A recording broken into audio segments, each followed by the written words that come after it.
তো তোমাদের এই বিদায় ক্ষণে তোমাদের এই যে বেদনা, তোমাদের ভিতরে যে কষ্ট, এই কষ্টের সময়ে আমরা শুভ সংঘের পক্ষ থেকে তোমাদের মুখে একটু হাসি ফোটাতে চাই।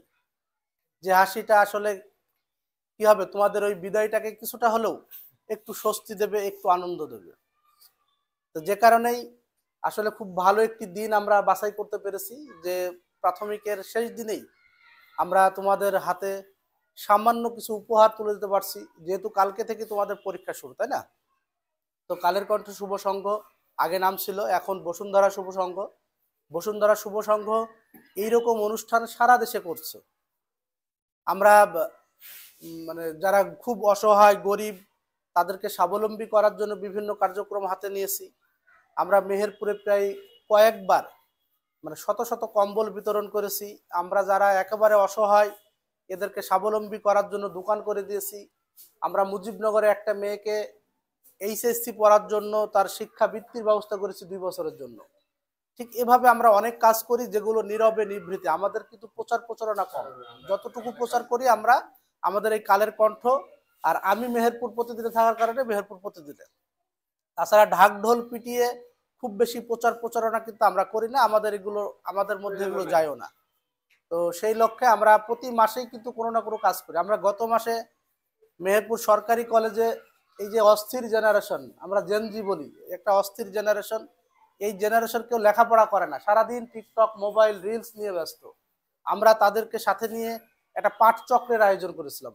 রবীন্দ্রনাথের গীতাঞ্জলি থেকে কয়েকটি কবিতা পড়ে আমরা সেই কবিতার ভাবার্থ খোঁজার চেষ্টা করেছিলাম। আমরা রমজান মাসে ইফতার করি সবাই মিলে, একটা পারিবারিক বন্ধনের মাধ্যমে আমরা ইফতার করার চেষ্টা করি। আমরা রিক্সাওয়ালাদের মাঝে ইফতার সামগ্রী বিতরণ করি, আমরা গরিব মানুষদের কাছে ঈদ সামগ্রী বিতরণ করি। এইভাবে কিন্তু আমরা টুকটাক করে কাজগুলো, ছোট ছোট কাজগুলো আমরা করে থাকি। এই ছোট ছোট কাজগুলো যদি এক জায়গায় করি তাহলে অনেক বড় হয়ে যাবে। আমরা সেই কাজগুলো করার চেষ্টা করছি। হয়তো আগামী মাসে নতুন কোনো প্রোগ্রাম আমরা ছোট্ট আয়োজনে আবার করব।